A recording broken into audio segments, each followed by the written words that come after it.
What's up l'équipe et bienvenue sur cette petite vidéo sur les invocations de Arc Titanfield. Donc aujourd'hui je vais vous expliquer comment fonctionnent les invocations, comment invoquer sur le jeu, comment ne pas se faire prendre au piège dans ce système prédateur qui est les serveurs invocations et comment aussi invoquer sur les armes. On va essayer de comprendre ça aujourd'hui les gars, j'ai tout fait de mon côté, j'ai vraiment travaillé dessus avec des captures d'écran, avec d'autres vidéos évidemment, hein, je vais pas vous cacher, je me suis renseigné par-ci par-là. Donc j'ai tout fait, en tout cas le plan est fait de ma main. Donc voilà les gars, je vais vous montrer ça tout de suite. Alors avant de commencer la vidéo les gars, petit disclaimer, parce qu'il y a beaucoup de gens qui, pour eux, quand tu critiques quelque chose, quand tu critiques un jeu notamment, c'est que tu n'aimes pas le jeu, c'est que tu ne dois pas y jouer, c'est que t'es, entre guillemets, un hater, c'est ça.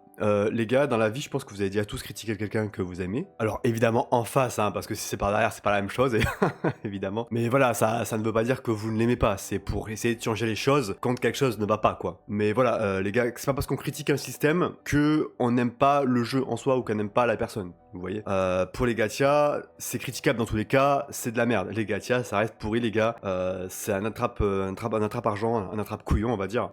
Où moi je me fais avoir, évidemment. Mais en tout cas, voilà, c'est pas un système sain. Donc quand on dit que les invocations sur Arc Titanfield sont nulles à chier, bah, c'est que c'est le cas, elles sont nazes, et il n'y a rien d'autre à dire là-dessus. Quand je vois des gens qui disent que ceux qui critiquent le jeu, c'est des gens qui vont jouer 3 jours et après qui vont arrêter, ça me fait un peu chier dans le sens où bah, ça veut dire que eux ils acceptent ce système, que eux ils ne sont pas prêts à mouiller leur veste pour essayer d'enlever ça, et du coup c'est que effectivement si tout le monde pense comme ça les gars, on ne changera rien, et dans la vraie vie c'est pareil, si tout le monde pense de la même façon, si personne n'ose contredire ce qui ne va pas, ça n'avancera pas. Donc voilà les gars, pour le petit disclaimer, c'était très rapide mais voilà. Donc on va commencer par les armes les gars. Alors, les armes c'est un système de tickets, donc plus vous allez invoquer sur la bannière du personnage focus, plus vous allez avoir des tickets. Faut savoir que un personnage 6 étoiles, ça vous donne 2000 tickets. Et pour faire une invocation, du coup, donc une multi sur la bannière d'armes, il vous faut 1980 tickets, donc quasiment 2000. Bref. Donc un personnage 6 étoiles, c'est 2000 tickets, un personnage 5 étoiles, c'est 200 tickets, et un 4 étoiles, c'est 20 tickets. Un personnage 6 étoiles est suffisant pour faire une multi, et après on a d'autres façons d'obtenir les tickets, donc on aura via les récompenses de Battle Pass, via les events, les missions, les quêtes, la boutique en jeu, je l'ai mis en rouge, hein, et ensuite depuis la conversion, l'euro baril, mais ça voilà, apparemment c'est mauvais. Donc si on fait 120 invocations, ça nous fait 2 personnages 6 étoiles, techniquement, donc 4000 tickets. Ensuite on aura à peu près, c'est une moyenne minimum de 12 personnages 5 étoiles, donc 2400 tickets, et ensuite 106 personnages 4 étoiles pour 4200 tickets, ce qui nous fait un total de 10 600 tickets, donc plus ou moins 5 multi, donc en soi pas encore suffisant pour invoquer l'arme, parce que faut savoir les gars que le taux de drop des armes 6 étoiles c'est de 4%. Cependant c'est assez haut, donc on peut en avoir plusieurs. Cependant les gars, le taux de drop de l'arme focus il est quasiment inexistant tant que vous n'avez pas atteint les 80 poules. Donc du coup ça voudrait dire qu'on aura quasiment aucune chance de l'avoir, c'est possible pour les chanceux, mais on aura quasiment aucune chance de l'avoir si on fait une early. Donc en gros on sera obligé de faire 80 poules pour avoir l'arme focus. Le taux de drop d'une arme 5 étoiles c'est 15% et le taux de drop d'une arme 4 étoiles c'est 81%. Du coup, si on part du principe qu'on fait 120 poules, on a à peu près 5 multi, donc un peu plus, hein. Mais en gros, on a 5 multi et ensuite on va se dire que potentiellement avec la récompense du Battle Pass, si vous le prenez, parce qu'encore une fois, le Battle Pass ne sera pas gratuit, donc ça reste de l'argent à investir, qu'avec les missions, les events, les quêtes, ce soit potentiellement suffisant pour faire les 8 invocations, enfin les 8 multi en tout cas. Maintenant les gars, si jamais vous avez le personnage en early, donc en gros si jamais vous gagnez votre 50-50, vous aurez pour le total, donc pour les 80 poules, à peu près 6600 tickets, soit à peu près 3 multi. Les gars, il y a du cash shop. Il y a du cash shop pour les armes, on le sait, ce sera possible d'acheter les jetons.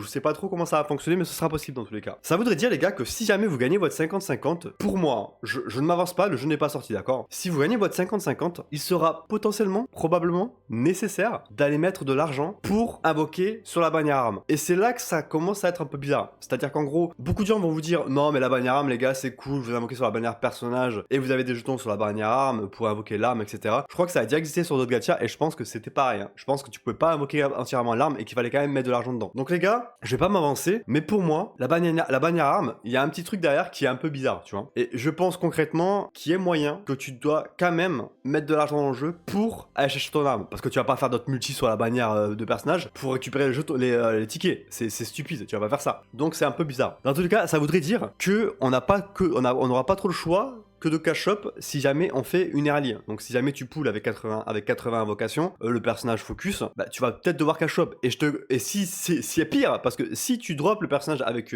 admettons, une ou deux multi, tu te dis putain j'ai le personnage, je suis chanceux, bah mon gars tu vas devoir passer à la caisse pour l'arme, si tu veux l'arme aussi. Après t'as les gens qui en ont rien à foutre, et ça c'est très bien. Si tu t'en fous de l'arme, Osef, tu la veux pas, l'arme focus du personnage, tu l'invoques pas. Et en vrai c'est mieux comme ça je pense. Mais si t'es collectionneur, si tu veux absolument le personnage plus son arme, si t'es un peu dans l'optimisation, parce que y a des gens qui adorent ça, tu vois, bah je pense que si tu pools ton personnage avec deux multi, je pense que c'est foutu, hein. Tu vas devoir cash shop. Donc en tout cas voilà, pour les armes les gars. Pour les personnages les gars, c'est en soi très simple. Vous avez une pity à 80 poules. En gros, au bout de 80 poules, vous pourrez drop un personnage en 50-50. Faut savoir que vous avez comme sur WoW, qu'en gros, à partir de 65 poules, vous avez plus 5% de drop. Donc ça monte petit à petit, hein, c'est au fur et à mesure. Donc en gros, vous allez peut-être invoquer le personnage 6 étoiles entre 65 et 71 poules. Voilà, vous avez 5% à chaque pool, donc 66, 10%, 67, 15, etc., etc. Donc, vous avez une pity à 80 poules qui est en 50-50. Vous pourrez conserver votre 50-50 sur juste la première pity. C'est-à-dire qu'en gros, vous allez faire 75 poules, vous n'avez pas drop de personnage, vous décidez de garder cette pity pour la prochaine bannière, vous la gardez. Prochaine bannière, elle arrive, vous invoquez, vous faites 5 invocations, vous invoquez un personnage, vous avez le personnage, GG, vous l'avez pas, vous devez vous retaper un 50-50 et ensuite remonter à 120 pour avoir le personnage. C'est un peu la merde, c'est un peu bizarre, mais c'est comme ça les gars. Donc en gros, moi ce que je vous conseille, très simple, vous invoquez si vous voulez le personnage, si vous le voulez pas, vous invoquez pas. C'est un peu dur pour les mecs qui sont un peu impulsifs, comme moi par exemple. Mais voilà, sinon, invoquez pas si vous voulez pas le personnage, invoquez si vous le voulez, c'est tout. Donc voilà, par contre les gars, dès que vous montez au-dessus 80 poules, c'est foutu. Hein. Là, la pity se transfère pas, vous n'avez pas de pity transférable, vous devez monter à 120 et c'est tout. Donc le taux de drop d'un personnage 6 étoiles est de 0,8%, donc c'est très faible. Le taux de drop d'un personnage 5 étoiles est de 8%, c'est ok.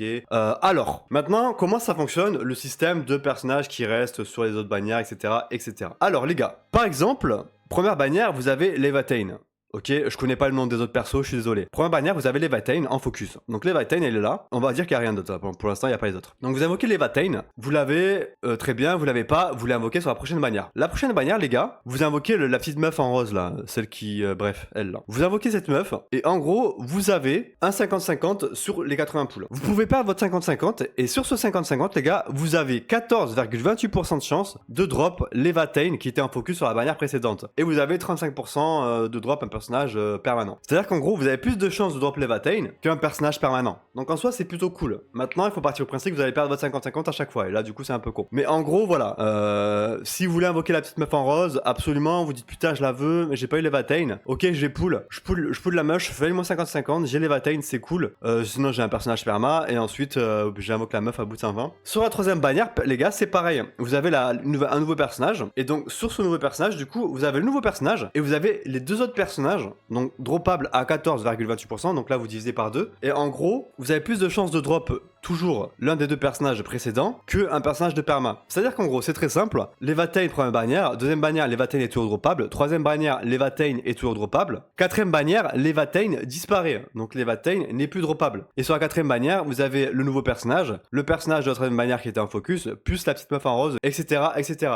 Donc en gros là j'ai fait un petit schéma pour le regarder, c'est très simple à comprendre, vous lisez ça c'est ok. Pour résumer les gars, vous devez faire 120 invocations pour vous garantir le personnage en focus. 80 invocations pour un 50-50, donc au bout de 65 ça augmente, donc 65 à 80. Vous avez 0,8% de chance de drop un 6 étoiles, 8% de chance de drop un 5 étoiles. Lorsque la bannière est terminée, sur la prochaine bannière, le personnage focus de l'ancienne bannière est toujours présent, donc il est présent avec un taux de drop de 14,28%, donc supérieur en prenant la part individuelle aux autres personnages. Cependant, si vous prenez tous les personnages perma, il y a plus de chances de drop un perma que Levatain. Mais voilà, en gros, vous avez plus de chances de drop Levatain en individuel que les autres personnages. Du coup, Levatain est droppable sur la première bannière, donc sur sa bannière principale. Elle est droppable sur la deuxième, elle est droppable sur la troisième, et sur la quatrième, elle disparaît. Et c'est pareil pour tous les personnages. Ils sont droppables sur 3 bannières, et au bout de la quatrième, ils disparaissent. Alors, petite information aussi à prendre qui est plutôt cool. Au bout de 60 invocations, vous avez 10 pools supplémentaires. En gros, vous avez une multi gratuite sur la bannière d'après. Donc en gros, vous faites vos 120 invocations, vous avez une multi pour la bannière d'après. En gros, au lieu de faire 120 poules, vous en faites 110. C'est cool, c'est vraiment un cadeau, c'est ok,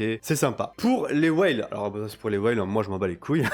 mais je vous le dis quand même. Pour les whales, alors vous avez tous les 240 poules un jeton duplication garanti. En gros, si je comprends bien, vous faites des invocations sur les Vatane, vous avez les Vatane garantis au bout de 120 poules. Admettons, prochain pool, donc 80 poules après, vous avez une autre Vatane. Et au bout de 240 poules, vous avez quand même un jeton garanti dans tous les cas. Donc en gros, même si vous droppez les Vatane, je sais pas moi, à 230 poules, admettons, au bout du 240e, vous avez quand même un jeton qui vous permet de mettre un intron à Levatane, un intron, une constelle. Bref, vous voyez ça comme vous voulez. Donc moi j'avoue je comprends pas trop parce que du coup 120 plus 120 ça fait 240. Donc est-ce que c'est un jeton quand même garanti en plus de Levatane? Est-ce que c'est une sorte de token? Je sais pas trop comment ça fonctionne. Après c'est pour le wild les gars, donc voilà, on s'en fout en vrai. Donc en gros voilà les gars, c'est voilà les invocations du coup sur Arknight. Donc il faut partir du principe en fait que si vous voulez le personnage en focus, il faudra faire 120 poules obligatoirement. Pour early, il n'y a pas de souci. Mais si vous voulez absolument drop le personnage, il vous faut absolument laisser un pool, sinon ça ne sert à rien d'essayer. Vous allez plus vous les mettre dans le cul si jamais vous failez, vous allez plus être dégoûté de fou et devoir mettre peut-être de l'argent. En gros, c'est un truc qui va vous forcer à mettre de l'argent et c'est pour ça que moi je critique un peu ce système. Même si en soi, quand on prend du recul, il est pas si mauvais, tu vois, il y a pire. Mais c'est vrai qu'au final, tu te dis que ça te force en fait à mettre de l'argent parce que si le mec il est un peu impulsif, qui veut essayer de gagner son 50-50 et qui le perd, bah en fait il est baisé, il faut qu'il fasse 40 poules et s'il peut pas les faire tout de suite, bah, il va devoir mettre de l'argent pour le faire. Donc je trouve ça un peu bâtard. Et c'est pareil sur les armes. Les armes, je pense qu'il y a une petite couille dedans, on sait pas trop. Mais c'est vrai que les armes, je suis un peu sceptique. Je sais pas trop comment ça marche. Est-ce que tu peux quand même l'avoir garantie même si tu early, ou est-ce que tu vas quand même devoir passer à la caisse? Parce que vu que c'est achetable, les gars, c'est qu'on doit passer à la caisse dans tous les cas. Enfin, il y a un moment où tu dois y passer. Si jamais tu early ton personnage, alors c'est cool, tu early. Mais si au final tu dois quand même mettre de l'argent pour avoir l'arme, c'est bizarre, tu vois. Donc je sais pas, on verra bien, les gars.